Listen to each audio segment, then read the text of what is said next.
नमस्कार विद्यार्थी मित्रांनो, मी रुपाली देवरमनी. इयत्ता 11वी इतिहास विषयाबद्दल आपल्याला चर्चा करायचं आहे.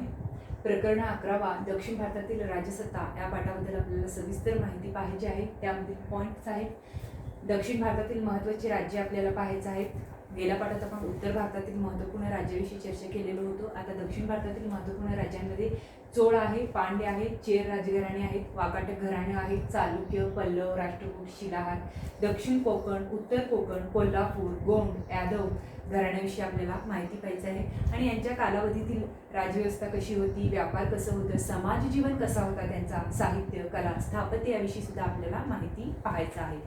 अशा प्रकारे या पाठात आपण दक्षिण भारतामध्ये विशेषतः कोणती राज्ये होती, त्याची राजव्यवस्था, व्यापार इत्यादी गोष्टीचा परिचय आपण या पाठामध्ये करून घेणार आहोत. तर प्रथमतः आपल्याला दक्षिण भारतातील महत्त्वाची राज्ये, पहिला आहे चोळ, पांड्य आणि चेर राजघराण्याविषयी आपण माहिती पाहणार आहोत. चोळ, पांड्य व चेर या दक्षिण भारतातील काय आहेत, प्राचीन राजसत्ता होत्या. म्हणजे मेगस्थनीसचा इंडिका, पाणिनीचे व्याकरण आणि सम्राट अशोकाचे शिलालेख यामधून दक्षिणेकडील राज्याचा आपल्याला उल्लेख येतो. म्हणजे संगम साहित्य या नावाने ओळखले जाणारे प्राचीन तमिळ वाङ्मय हे दक्षिणेकडील राजसत्ता इतिहासाचे काय आहे, एक प्रमुख साधन मानले जातं.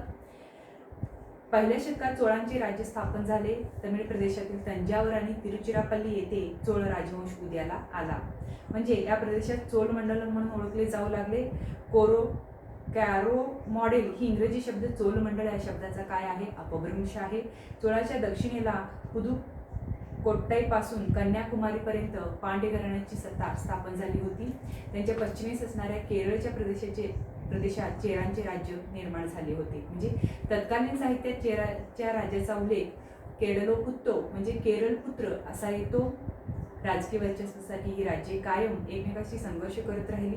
त्यांच्यातील संघर्ष त्रिपक्षीय संघर्ष म्हणून प्रसिद्ध आहे. अशा प्रकारे संगम साहित्यातील अनेक कथांमधून चोळांचा राज्य, पहिला राजा कारिकल यांचा उल्लेख आपल्याला आढळतो. म्हणजे त्यांनी छोटे छोटे 11 राजांना एकत्र आणून मोठे सैन्य उभारले. चेर व पांड्य राज्यांना पराभव करून तमिळ अधिसत्ता निर्माण केली. अशा प्रकारे कृष्णा, तुंगभद्रा या नद्यांच्या उत्तराला देखील काही राज्यांचा उदय झाला. त्यात प्रामुख्याने सातवाहनांची सत्ता होती. अशा प्रकारे दक्षिण भारतातील महत्त्वपूर्ण सत्तांमध्ये चोळ, पांड्य आणि चेर या दक्षिण भारतातील एक महत्त्वपूर्ण आणि प्रभावी राज्यसत्ता असून त्याच्याबद्दल सविस्तर माहिती आपल्याला मेगस्थनीस यांनी लिहिलेल्या इंडिका या ग्रंथांमधून मिळतं. याशिवाय पाणिनी यांनी लिहिलेल्या व्याकरणातून मिळतं.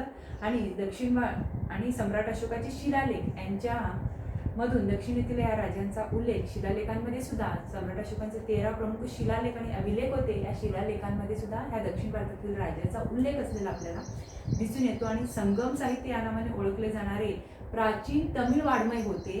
या दक्षिणेतील राजसत्तेचे इतिहासाचे एक प्रमुख साधन म्हणून ओळखलं जातं. अशा प्रकारे पहिल्या शतकात चोळाचे राज्य स्थापन झालं होतं. तमिळ प्रदेशातील तंजावर आणि तिरुचिरापल्ली येथे या चोळाचे राजवंश उदयास आला. या प्रदेशाचं काय म्हटलं जातं, चोल मंडल म्हणून ओळखले जाऊ लागले. कॅरो मॉडेल हा इंग्रजी शब्द चोल मंडल या शब्दाचा अपभ्रंश आहे. म्हणजे चोळाच्या दक्षिणेला पुदुकोट्टईपासून कन्याकुमारीपर्यंत पांड्य घराण्याची सत्ता स्थापन झाली होती. त्यांच्या पश्चिमेस असणाऱ्या केरळचे प्रदेश चेरांचे राज्य निर्माण झालं. म्हणजे तत्कालीन साहित्यात चेराच्या राज्याचा उल्लेख केरळपुत्र असा येतो. राजकीय वर्चस्वासाठी राज्य कायमी एकमेकाशी संघर्ष करत राहिली. त्याच्यातील संघर्ष त्रिपक्षीय संघर्ष म्हणून प्रसिद्ध आहे. अशा प्रकारे संगम साहित्यातील अनेक कलांमधून चोळांचा राजा, पहिला राजा कारिकल यांचा आपल्याला उल्लेख आढळतो. त्याने छोटे छोटे 11 राजांना एकत्र आणून मोठे सैन्य उभारलं आणि चेर आणि पांड्य या राज्याचा पराभव करून पुढील काळात त्यांनी तमिळ अधिसत्ता निर्माण केली. कृष्णा आणि तुंगभद्रा या नद्यांच्या उत्तरेला देखील काही राज्यांचा उदय झालेला आहे. यात प्रामुख्याने सातवाहनांची सत्ता प्रमुख होती. पुढचं राजघराणं आहे वाकाटक राजघराणे. ही दक्षिण भारतातील एक महत्त्वपूर्ण राजघराणे म्हणून ओळखलं जातं. सातवाहन सत्ता इसवी सनाच्या 3ऱ्या शतकापासून काय होत गेलं, क्षीण होत जाऊ लागली. क्षीण होण्यास सुरुवात झाली होती. त्याचा फायदा घेऊन स्वतंत्र राज्यसत्ता प्रस्थापित करणाऱ्यांमध्ये वाकाटक घराणे हे एक महत्त्वाचं आहे. म्हणजे वाकाटक राजसत्तेचं संस्थापकाचं नाव काय होतं, विंध्यशक्ती असं होतं. विंध्यशक्तीनंतर प्रबलसेन हा राजा गादीवर आला. त्याने वाकाटक साम्राज्याचा विस्तार उत्तरेस माळवा आणि गुजरातपासून दक्षिणेस कोल्हापूर, कर्नूल, आंध्र प्रदेशपर्यंत केला होता. म्हणजे प्रवरसेनने 4 अश्वमेध यज्ञ केले आणि सम्राट ही पदवी त्यांनी धारण केली. अशा प्रकारे प्रवरसेनानंतर वाकाटक राज्याचे विभाजन होऊन 2 प्रमुख शाखा निर्माण झाल्या. त्यातील एका शाखाची राजधानी नंदीवर्धन आहे, नगरधन, रामटेक, जिल्हा नागपूर येथे होती. दुसऱ्या शाखाची राजधानी वत्सगुल्म म्हणजे सध्याचे वाशिम, जिल्हा वाशिम येथे होती.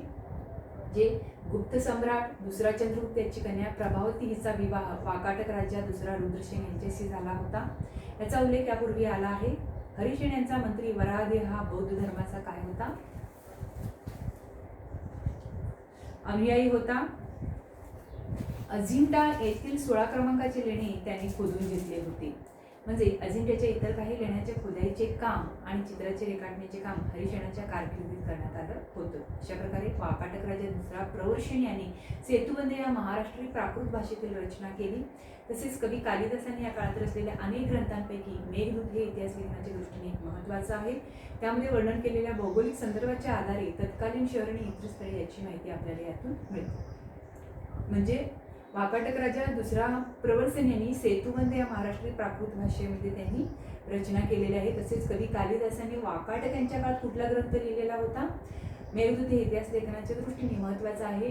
कालिदासांनी लिहिलेल्या मेघदूत या ग्रंथांमधून वाकाटक राजाविषयी माहिती मिळतं आणि त्यामध्ये वर्णन केलेल्या भौगोलिक संदर्भाच्या आधारे सुद्धा तत्कालीन शहरे आणि इतर स्थळे यांच्याविषयी सुद्धा आपल्याला वाकाटक घराण्याविषयी माहिती मिळतं. अशा प्रकारे पुढचं घराणं आहे चालुक्य घराणे. उत्तर भारतात सम्राट हर्षवर्धनाचे राज्य असताना म्हणजे ज्यावेळेला उत्तर भारतात वर्धन घराणं होतं, सम्राट हर्षवर्धन हा वर्धन घराण्याचा काय होता?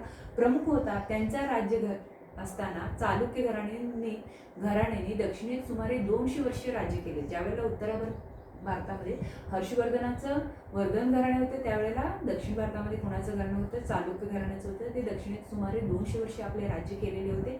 या घराण्याचं मूळ संस्थापकाचं नाव होतं जयसिंग असून त्यांनी 6व्या शतकाच्या सुरुवातीस वातापी म्हणजे बादामी येथे आपली राजधानी स्थापन केली होती. त्याचा नातू पहिला पुलकेशी हा चालुक्याचा पहिला मोठा राजा होता. म्हणजे त्याचा नातू पहिला पुलकेशी हा कोण होता?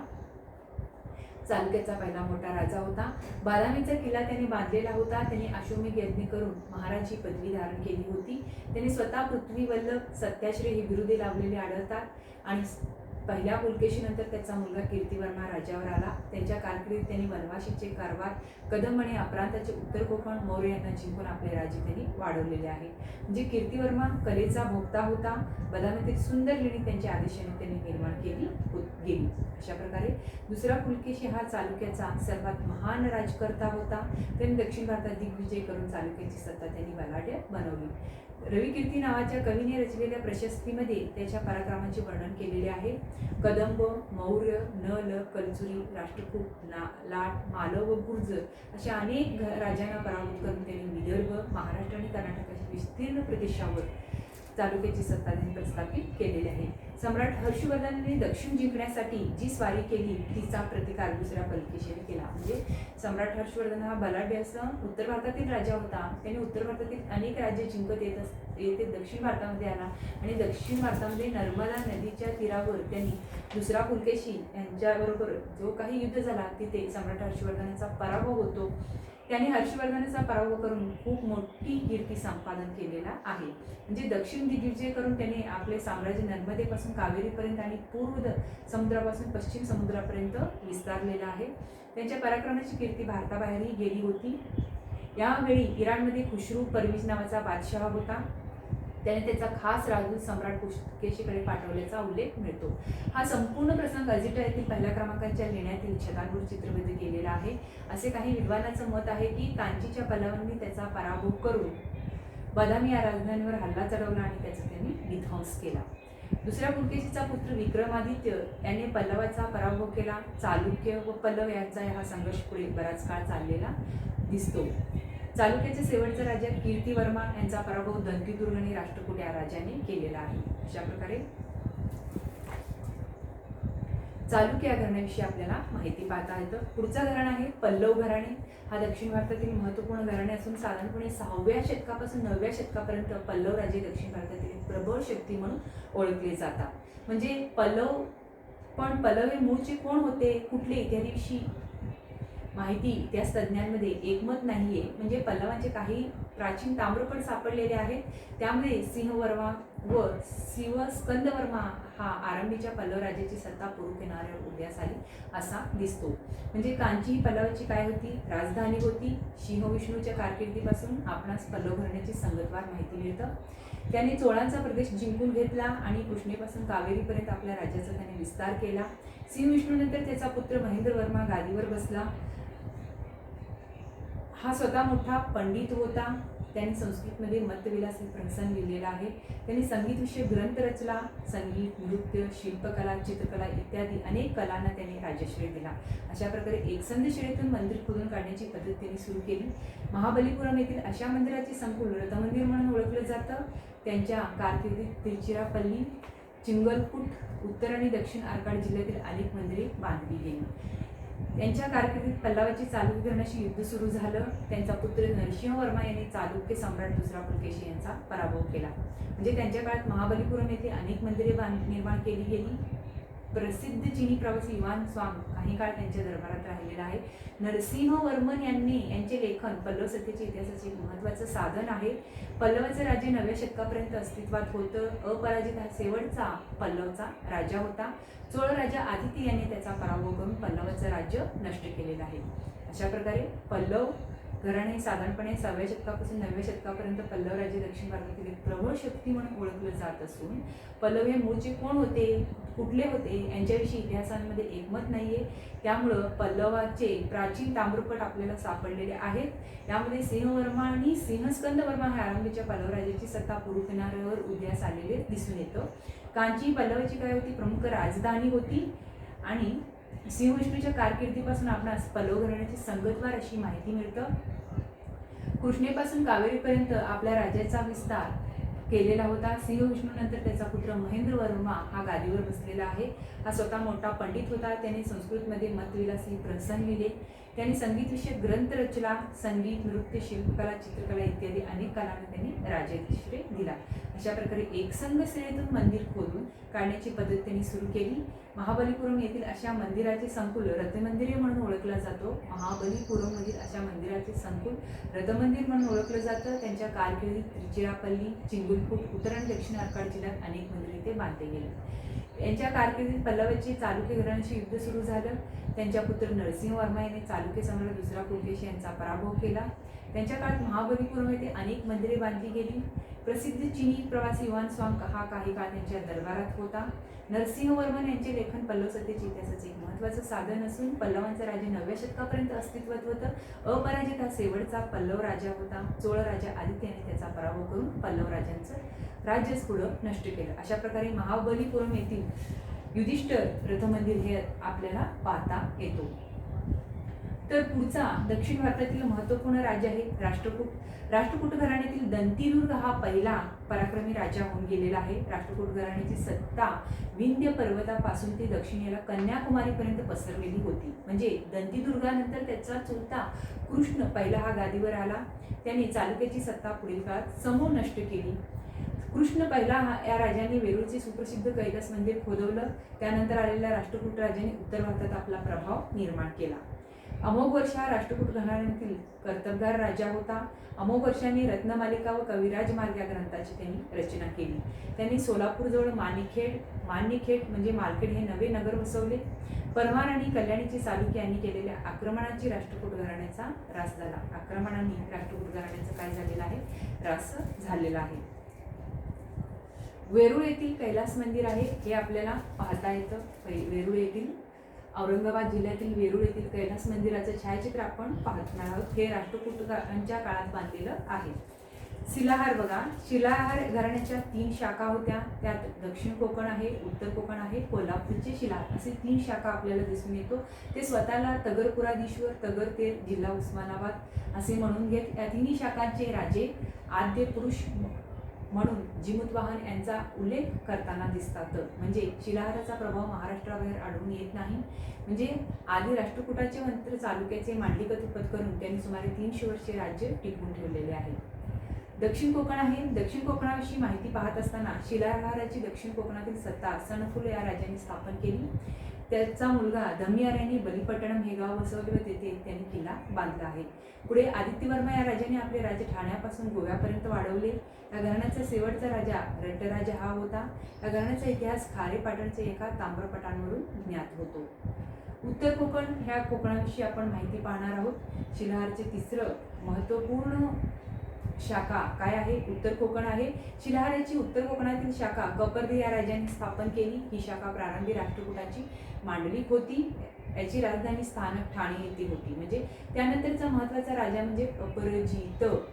त्यांनी सुमारे 35 वर्षे राज्य केले. पुढे चित्रराज्य राजांनी राज्य केले. त्यांच्या भावांमध्ये राज्य प्रस्थापित करण्यासाठी भांडणे झाली. या सर्वांचा फायदा घेऊन कोल्हापूरचे शिलाहार आणि कदंब यांनी भाग जिंकून घेतले. चित्रराजाचा भाऊ मुम्मुणी याने याच काळात अंबरनाथ येथील आंबरेश्वर महादेवाचे भव्य मंदिर बांधून पूर्ण केले. महाराष्ट्रातील मंदिर स्थापत्य प्रकारातील भूमी शैलीचा हा प्रमुख प्रारंभ मानला जातो.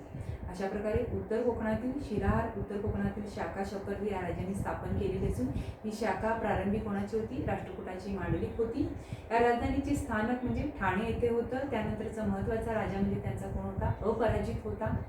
सुमारे 35 वर्षे राज्य केले. पुढे चित्रराज राजांनी राज्य केले. त्यांच्या भावांमध्ये राज्य प्रस्थापित करण्यासाठी भांडणे झाली. या सर्वांचा फायदा घेऊन कोल्हापूरचे शिलाहार आणि कदम यांनी उत्तर कोकणच्या प्रदेशाचे काही भाग जिंकून घेतलेला आहे. चित्रराजाचा भाऊ मुम्मुणी यांनी याच काळात अंबरनाथ येथील आंबरेश्वर महादेवाचे भव्य मंदिर बांधून पूर्ण केला. महाराष्ट्रातील मंदिर स्थापत्य प्रकारातील भूमी शैलीचा हा प्रारंभ मानला जातो. पुढचा आहे कोल्हापूर. या राज्यात सातारा, कोल्हापूर, सांगली, रत्नागिरी आणि बेळगाव या सध्याच्या जिल्ह्याचा समावेश होता. म्हणजे शिलाहाराची कोल्हापूर शाखा जयसिंग यांनी स्थापन केली. राजा भोज दुसरा हा या काळातील महत्त्वाचा राजा होता. म्हणजे कोल्हापूर, वळीवडे व फनाळ ही या घराण्याच्या राजधानीची शहरे होती. खिद्रापूर येथील कोपेश्वर महादेवाच्या भव्य मंदिराची निर्मितीचे श्रेय यांच्याकडे जाते. म्हणजे कोल्हापूर राज्यात कोल्हापूर, सातारा, सांगली, बेळगाव आणि रत्नागिरी या सध्याचा जिल्ह्याचा समावेश होतो. म्हणजे शिलाहाराची कोल्हापूर शाखा जयसिंग यांनी स्थापन केलेली असून कोल्हापूर, वळीवडे आणि पन्हाळा ही या घराण्याच्या राजधानीचं प्रमुख शहरे होती. खिद्रापूर येथील कोपेश्वर महादेवाच्या भव्य मंदिराच्या निर्मितीचे श्रेय या घराण्याकडे जातं. त्यानंतरचं घराणं आहे गौंड घराणे. यादवांच्या काळात चांदा, चंद्रपूर येथे गौंड घराण्याची स्थापना झाली. कोलबिल हा या घराण्याचा संस्थापक होता. त्यांनी गौंड जमातीला एकत्रित करून या घराण्याविरुद्ध उठाव केला. म्हणजे त्यांनी शिरपूर येथे राजधानी स्थापन केली. पुढील काळात खांडक्या भल्लाळसिंग यांनी बल्लारपूर येथे आपला एक किल्ला बांधला. त्यांनी राजधानीचे ठिकाण शिरपूरहून बल्लारपूर येथे हलवले. त्यांच्या काळात अजलेश्वर येथे मंदिर बांधण्यात आलं. नीलकंठ शहाच्या काळात नागपूरच्या रघुजी भोसले यांनी गौंड राजाचा पराभव केला व त्याचे राज्य विलीन केले. एकूण 62 गौंड राजांनी महाराष्ट्रातील देवगड, नागपूर आणि चंद्रपूर येथे अनेक शतके राज्य केले. म्हणजे गौंड घराण्यातील राणी दुर्गावतीने मुघलांविरुद्ध दिलेला लढा महत्त्वाचा आहे. दुर्गावतीने पतीच्या मृत्यूनंतर सम्राट अकबराविरुद्ध लढताना प्राणार्पण केले, परंतु शरणागती पत्करली नाही. अशा प्रकारे गौंड घराण्याबद्दल माहिती पाहताना गौंड यादवांच्या काळात चांदा म्हणजे चंद्रपूर येथे गौंड घराण्याची स्थापना केलेली आहे. कोलबिल हा या घराण्याचा काय होता? गौंड घराण्याचा संस्थापक होता. कोलबिलनंतर त्याने संस्थापक असून त्याने गौंड जमातीत एकत्रित करून नाग या घराण्याविरुद्ध उठाव केला. त्यांनी शिरपूर येथे आपली राजधानी स्थापन केलेली आहे, गौंड घराण्याची राजधानी. बघा, पुढील काळात खांडक्या भल्लाळसिंग यांनी बल्लारपूर येथे किल्ला बांधला व राजधानीचे ठिकाण शिरपूरहून बल्लारपूर येथे हलवलं. त्यांच्याच काळात अश्लेश्वर येथे मंदिर बांधण्यात आलं. नीलकंठ शहाच्या काळात नागपूरच्या रघुजी भोसले यांनी गौंड राजाचा पराभव केलेला आहे व त्याचे राज्य विलीन केलं. एकूण 62 गौंड राजांनी महाराष्ट्रातील देवगड, नागपूर आणि चंद्रपूर येथे अनेक शतक राज्य केले. गौंड घराण्यातील राणी दुर्गावतींनी मुघलांविरुद्ध दिलेला लढा महत्त्वाचा आहे. म्हणजे दुर्गावतीने पतीच्या मृत्यूनंतर सम्राट अकबराविरुद्ध लढताना प्राणार्पण केले, परंतु शरणागती पत्करली नाही. आता आपल्याला यादव घराण्याविषयी माहिती पाहायचं आहे. तर मध्ययुगीन महाराष्ट्रातील एक महत्त्वाचे घराणे म्हणजे यादव घराणे होय. म्हणजे यादव घराण्यातील 5वा भिल्लम म्हणजे 1185 ते 93 हा महत्त्वाचा राजा होय. त्यांनी कलचुरीचा पराभव करून राज्याचा विस्तार केला. त्याने देवगिरी येथे राजधानी स्थापन करून स्वतःच राज्याभिषेक करून घेतला. पुढील काळात यादव घराण्यातील सिंहगड राजा महत्त्वाचा होय. त्याने होसळांचा, शिलाहारांचा पराभव करून यादव सत्तेचा विस्तार केला. 1294 मध्ये अलाउद्दीन खलजीने दक्षिण भारतावर स्वारी केली. खलजीने यादव राजा रामदेवाचा पराभव केला. येथून पुढे यादव राजाला उदरती कळा लागली. म्हणजे इसवी सन 1307 मध्ये अलाउद्दीनने आपला सेनापती मलिक काफूरला देवगिरीवर स्वारीसाठी पाठवले. त्याने यादवांचा पराभव केला. यादवांनी दिल्लीचे मांडलिकत्व पत्करले. 1310 मध्ये यादव राजा शंकरदेव यांची मलिक काफूरने हत्या केली. इसवी सन 1318 मध्ये दिल्लीच्या सुलतानांनी यादव सत्तेचा शेवट घडवून आणला. अशा प्रकारे महाराष्ट्राच्या इतिहासात यादव कालखंडास विशेष असा महत्त्व आहे. या काळात सांस्कृतिक क्षेत्रात मोठ्या प्रमाणात प्रगती झाली. यादवांच्या काळात महानुभावांनी वारकरी पंथ उदयास आले. या काळात खानदेशात पाटण, कर्नाटकात सोलोटगी आणि मराठवाड्यात पैठण येथील विविध विद्या आणि शस्त्राच्या अध्ययनाची केंद्रे होती. या काळात धर्मशास्त्र, पूर्वमीमांसा, न्याय आणि वेदांत या विषयावरील संस्कृत ग्रंथाच्या रचना झाल्या. याज्ञवल्क्य स्मृतीवरील अपरार्थ यांनी लिहिलेली टीका, चातुर्वर्ग चिंतामणी हे संस्कृत ग्रंथ महत्त्वाचे आहेत. सारंगदेव याचा शास्त्रावरील संगीत रत्नाकर हा ग्रंथ आजही प्रमाण मानला जातो. महानुभव पंडित महिमभट्टांनी लिहिलेले लीळा चरित्र, मुकुंदराजाचे विवेक सिंधू, संत ज्ञानदेवाची भावार्थ दीपिका, ज्ञानेश्वरी हे मराठी ग्रंथ याच काळातील होत. म्हणजे त्याचप्रमाणे वारकरी संप्रदायाच्या नामदेव, जनाई, चोकोबा यासारख्या संत कवींनी अभंग रचना केली. याच काळात अनेक मंदिरे बांधली गेली. या मंदिरांना हेमाडपंथी मंदिरे असं म्हटलं जातं. सिन्नर येथील गोंदेश्वर मंदिर, त्र्यंबकेश्वर जवळील अंजनेरी मंदिर येथील मंदिर संकुल ही या काळात बांधल्या गेलेल्या महत्त्वाची वैशिष्ट्ये म्हणजे भिंतीचे दगड सांधण्यासाठी चुना वापरलेला नसतो. हेमाडपंथी मंदिराचं महत्त्वाचं वैशिष्ट्य म्हणजे भिंतीचे दगड बांधण्यासाठी काय असतो, त्यामध्ये ते भिंतीचे दगड सांधण्यासाठी चुना वापरलेला नसतो. म्हणजे दगडामध्येच एकमेकात घट्ट बसतील अशा कातलेल्या खोबणी आणि कुसू यांच्या आधाराने ती भिंत उभारली जात असे. म्हणजे या काळात नाशिक जवळील अंकाई आणि टंकाई अशा किल्ल्याचेही बांधकाम झालेलं आहे. अशा प्रकारे आपण यादव घराण्याविषयी माहिती पाहिलेली आहोत. पुढे आपल्याला ह्या साऱ्या घराण्याविषयीच्या राजव्यवस्था म्हणा, व्यापार म्हणा, समाज जीवन म्हणा याविषयी आपल्याला माहिती पाहायची आहे. दक्षिणेतील राजव्यवस्थेत महादंडनायक, राष्ट्रीय, देशाधिकृत, अमात्य, आयुक्त यासारखे अधिकारी होते. चोळांच्या राज्यात असलेल्या अधिकाऱ्याच्या मंडळास उदाहरणगुप्तम असं म्हटलं जाईल. म्हणजे राज्य अनेक प्रांतात विभागलेले असे, त्या प्रांतांना मंडलम असे म्हणत. मंडलमचा अधिकारी राजघराण्यातील सदस्य असे. त्यांच्या हाताखालील विषयपती, देशाधिपती, देशाधिकृत, राष्ट्रीय असे विविध अधिकारी असत. म्हणजे दक्षिणेतील राज्याचे प्रशासन हे अत्यंत कार्यक्षम होते. राज्यकारभारातील प्रत्येक हुकुमाची नोंद दप्तरी घेऊन त्यावर संबंधित अधिकाऱ्याची सही झाल्याशिवाय त्याची कार्यवाही होत नसे. म्हणजे स्वायत्त ग्रामसंस्था हे दक्षिणेतील राज्यपद्धतीचे एक महत्त्वाचं वैशिष्ट्य आहे. गावाचा सर्व कारभार ग्रामसभा पाहत असे. ग्रामसभेच्या प्रमुखास ग्रामभोजक, ग्रामकूट इत्यादी नावांनी ओळखले जात असे. ग्रामसभेच्या प्रमुखास गावकरीच निवडत असत. तर काही वेळेस राजाकडून त्याची निवड होत असे. ग्रामसभेप्रमाणेच जिल्हा म्हणा, प्रांत यांच्या पातळीवर ग्रामप्रमुखाची सभा असे. इथे सिन्नर येथील गोदेश्वर मंदिर दाखवलेले आहेत, हे तुम्ही छायाचित्रामध्ये पाहू शकता.